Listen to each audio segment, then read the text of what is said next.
नईम पशोदा साहब, बहुत शुक्रिया आपका। आज मखसूस नशिस्तों का केस था, क्या आज अदालती अहवाल था, अंदर बताएगा। मखसूस नशिस्तों का केस था, तकरीबन को 1.5 घंटे के करीब ये समाअत रही। कल अदालत ने कहा था 11:30 बजे आपसे दलाइल जो हैं वो लिए जाएंगे, क्योंकि जो नुकता उठाया गया था मुख्तलिफ एतराज़ात थे, जिनमें एक नुकता जिस पर बहस ज़्यादा होती रही वो यही था कि 13 रुकनी ओरिजिनल बेंच ने ये फैसला दिया तो 11 मेंबर बेंच कैसे समाअत कर सकता है। 2 जजेस ने बड़ा जो है वो गैरत का मुजाहरा किया। उन्होंने कहा जी कि ये पटिशन जो रिव्यू आप लेकर आए हैं इसमें कोई ऐसी चीज़ नहीं है जो नहीं हो। तमाम तफसीलात जो हैं वो फैसले के अंदर मौजूद हैं, जो हमने फैसला में दिया, जिसके अंदर हमने वजाहत से बता दिया कि अगर सुन्नी इत्तेहाद कौंसिल जो है वो इलेक्शन जो है उसके अंदर PTI जो है वो उसके उम्मीदवारों को आज़ाद किया गया, उसकी भी रीज़न हमने दे दी। सुन्नी इत्तेहाद कौंसिल की हवाले से जो आपका एतराज़ था उसकी भी हमने तफसीलात सारी दे दी। तो जब ये तमाम तर सूरत हाल जो है वो डिस्कस होगी तो फिर हम कैसे पटिशन को सुन सकते हैं। तो समाअत आज तक मुलतवी हुई थी, सुप्रीम कोर्ट के अंदर ये समाअत थी और आज भी उसी के ऊपर दलाल जारी रहे। जो आइनी बेंच है उसकी जो रूल्स हैं उसके हवाले से भी आज डिस्कशन होती रही। फैसल साहब ने अपने दलाइल दिए, हामिद खान साहब कल दलाइल देंगे। उन्होंने कुछ दरखास्तें दी हैं जिसमें जैसे कि लाइव स्ट्रीमिंग के हवाले से उन्होंने कहा कि नेशनल इंटरेस्ट का मामला है तो उसको लाइव स्ट्रीम किया जाए। दूसरा उन्होंने एक मुख्तलिफ एतराज़ात लगे थे तो वो उन्होंने कहा कि ऑफिस जो है वो ऑब्जेक्शन लगा के बैठा हुआ है तो वो एतराज़ात दूर कीजिए, हमारी दरखास्तें आप तक पहुँचनी चाहिए। जो कि हमने देखा कि आइनी बेंच जो है उसके मेंबरान बेबस नज़र आए। यही 26वीं तरमीम के असरात हैं कि जब सुप्रीम कोर्ट के अंदर, हाई कोर्ट के अंदर कहीं पर भी मामला जाता है तो अदालत के अंदर बैठे हुए मौजूद जजेस जो हैं वो जो बेबस नज़र आए, ऐसा लगे जैसे उनकी जो है वो आंखों पर पट्टी बांध दी गई हो, जैसे उनके हाथ बांध दिए गए हों, पाँव बांध दिए गए हों।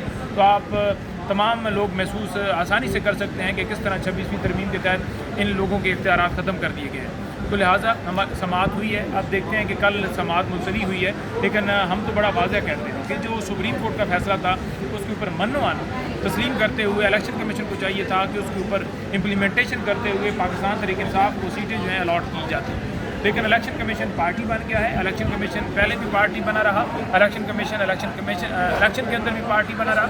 10 महीने तक ये जो है फैसला रद्दी की टोकरी में डाले रखा। 10 महीने के बाद ये आकर रिव्यू एप्लीकेशन दायर की है। अब रिव्यू एप्लीकेशन जो है सुप्रीम कोर्ट के अंदर लगी है तो अब देखते हैं कि क्या होता है। लेकिन मैं ही समझता हूँ कि पहले कंटेम्प्ट की कार्रवाई करनी चाहिए थी। जिन्होंने फैसला अमल नहीं किया उनके खिलाफ कार्रवाई करते, उनको हथकड़ी लगानी चाहिए थी। चीफ इलेक्शन कमिश्नर और उनके साथ बाकी जो मेंबरान थे उन लोगों को जेल भिजवाना चाहिए था।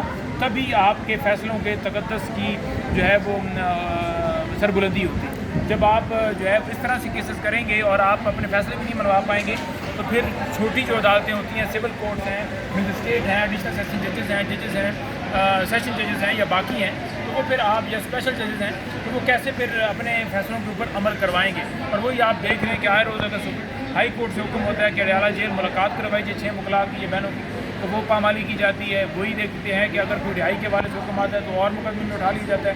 वही देखते हैं कि इमरान खान साहब पेश करने के हवाले से हुक्म आता है। अभी 17 जून के लिए अदालत ने जो है वो अफजल मजोका साहब ने आई थिंक सो उन्होंने ऑर्डर किया है जी कि 17 जून को इमरान खान साहब को पेश किया जाए, नहीं तो लाइव जो स्ट्रीमिंग है उसके ज़रिए जो है वो ऑनलाइन जो है उस तरीके से जो है उनकी हाज़िरी लगाई जाए।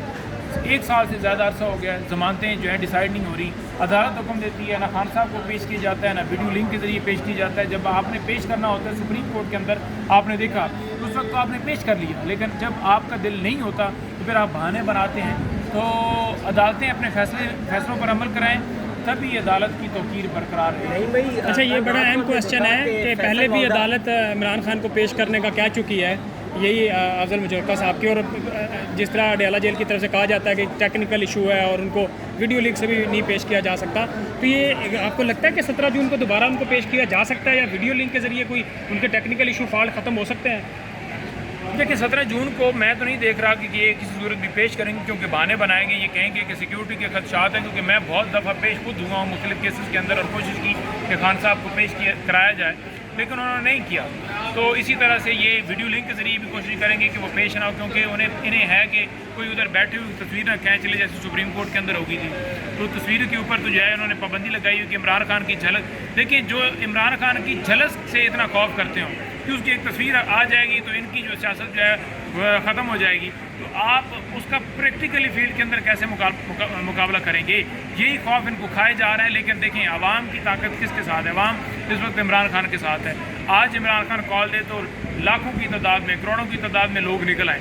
ٹھیک ہے، پہلے بھی ہمیشہ نکلے، فستائیت کے باوجود نکلے، گولی کے باوجود نکلے. مجھے کوئی ایک جماعت کا رہنما یہاں پر کھڑا کر کے دکھا دے، اسے کہیں کہ آپ کو گولی لگنی ہے تو وہ کھڑا ہو کے دکھائے. اس کے باوجود ہمارے کارکنان، ہمارے لیڈران، تمام لوگ وہاں پر موجود رہے، گولیاں کھائیں، سارا کچھ کیا. اب بھی جب بھی خان صاحب کی رہائی کے لیے جو ہے کال دی جائے گی تو انشاءاللہ تعالیٰ پورا پاکستان امڑ آئے گا. نعیم پنجوتا صاحب یہ بتائے گا کہ 24 گھنٹے کے اندر کہا تھا کہ تحریک انصاف احتجاج کا اعلان کرے گی، اس کے بعد پھر بھوک ہڑتال کی بھی باتیں چل رہی تھی. کیا کرنے جا رہے ہیں؟ احتجاجی تحریک کریں گے؟ کیا پلان ہے تحریک انصاف؟ کسی نے کہا تھا کہ 24 گھنٹے کے اندر 24 گھنٹے کے اندر سرپرائز، مطلب سرپرائز تو ہم سمجھتے تھے احتجاج. حامد رضا صاحب نے عامر صاحب نے کہا. دیکھیے بات یہ ہے کہ جو احتجاج کے حوالے سے ہے، رات کو بھی ہماری ڈسکشن ہوئی ہے، پی سی کا CC کا اجلاس ہوا تھا. تمام لوگ، حامد رضا صاحب ہوں یا چیئرمین ہوں، سیکرٹری جنرل ہوں یا دیگر ممبران ہوں، پولیٹیکل کمیٹی اور CC کا جوائنٹ اجلاس تھا. یہ اجلاس کو 2-2.5 گھنٹے تک جاری رہا اور اس کے اندر مختلف چیزیں ہوئیں، مختلف اسٹریٹجی جو ہے وہ اس کے حوالے سے گفتگو کی گئی. تو انشاءاللہ تعالیٰ آپ کے سامنے جو ہے وہ آ جائے گا موقف کہ ہم کس طرح سے جو ہے احتجاج کے لیے بڑھ رہے ہیں. دیکھیے اس وقت آپ دیکھیں کہ ملکی جو صورتحال ہے، مودی اس وقت بھی جو اسے آپ بھروسہ نہیں کر سکتے کہ وہ وار نہیں کرے گا. تو ایسی صورتحال کے اندر عمران خان صاحب کو فوراً رہا کرنا چاہیے. جب ملک میں معیشت جو ہے تباہ ہو رہی ہے، ملک کی سیکیورٹی کے حوالے سے خدشات ہیں، آئے روز ڈرون اٹیک ہو رہے ہیں، تو ایسی صورتحال کے اندر اس لیڈر کو جس کے اوپر عوام کا انٹرسٹ ہے، جو دلیری سے فیصلے لے سکتا ہے، جو دلیری سے بات کر سکتا ہے، جو امریکہ کی آنکھوں میں آنکھیں ڈال کے بات سکتا ہے، جو انڈیا کی آنکھوں میں آنکھیں ڈال کے بات کر سکتا ہے، جو کوئی وار کرے گا جس کو بھرپور طریقے سے اس کا جواب دے سکتا ہے، ریٹیلیٹ کر سکتا ہے، وہ صرف عمران خان ہے. تو عمران خان کی باہر آنا بڑا ہی ضروری ہے. اس ملک کی خاطر اس ملک کو ضرورت ہے، تو لہٰذا خان صاحب کو فوراً رہا کرنا. فیصل واڈا جو ہے وہ نون لیگ کے خلاف کچھ دنوں سے بیان بازی کر رہے ہیں اور نون لیگ اس میں تنقید بھی کرے، تو آپ کو کیا لگتا ہے کوئی عوام کا رخ چینج ہونے جا رہا ہے؟ دیکھیے فیصل واڈا جو ہے وہ تو اپنی مرضی کرتے ہیں، جو ان کو ٹویٹ آ جاتا ہے اس کو کر دیتے ہیں یا بات کر دیتے ہیں، فیصل ہوں یا مریدہ ہوں یا اور کوئی فروغ ہوں. سر فیصل واڈا ماضی میں جو باتیں کہتے رہے وہ پھر ہوئی ہے، ثابت بھی ہوئی ہے. ابھی پھر وہ نون لیگ کی تنقید کر رہے ہیں، ٹک ٹاک گورنمنٹ کہہ رہے ہیں کیا حکومت کے لیے کوئی خطرے کی گھنٹیاں بج رہی ہیں واپس؟ نہیں، ٹک ٹاک گورنمنٹ جو ہے پہلے فیصل واڈا کو یاد نہیں آئی جب یہ سارا ظلم ہو رہا تھا، جب لوگوں پر گولیاں چلائی جا رہی تھیں، جب لوگوں کو یہ کہتے تھے ڈیجیٹل دہشت گرد ہیں تحریک انصاف، اور آج سارے تعریفیں کر رہے ہیں. پاکستان تحریک انصاف نے زبردست رول کرا. آج DG کا اختیار کہہ رہے ہیں جی بڑا زبردست جو ہے وہ سوشل میڈیا وارز ہیں جو ہے وہ اس کے اندر رول ادا کی. دیکھیں یہ پاکستان کے ذریعے انہوں نے کسی پہ احسان نہیں کیا، پاکستان کے حق میں ٹویٹ کیے، بھارت کے خلاف ٹویٹ کیے، کسی کے حق پہ کسی کے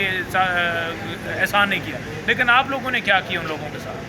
آپ لوگوں نے کیا کارروائی کی ہے ان کے ساتھ؟ آپ لوگوں نے کیسے کیسا ظلم کیا ان کے ساتھ؟ تو یہ آپ کے لیے سوچنے کی بات ہے کہ پاکستان کی شہری ہیں، انہوں نے ثابت کیا کہ ہم محبت وطن پاکستانی ہیں. کیونکہ نقطہ نظر آپ سے الگ ہے، تو اس لیے آپ انہیں دہشت گرد کرتے ہیں اپنے پولیٹیکل اسکورنگ کے لیے، جو غلط تھا، جو کہ ثابت ہو گیا. اور الحمدللہ تعالیٰ یہ قوم پوری جو ہے وہ عمران خان کے پیچھے متحد کھڑی ہے اور ہر محاذ پہ ہم لڑیں گے انشاءاللہ. یہ بتائیے گا، ایک تو تحریک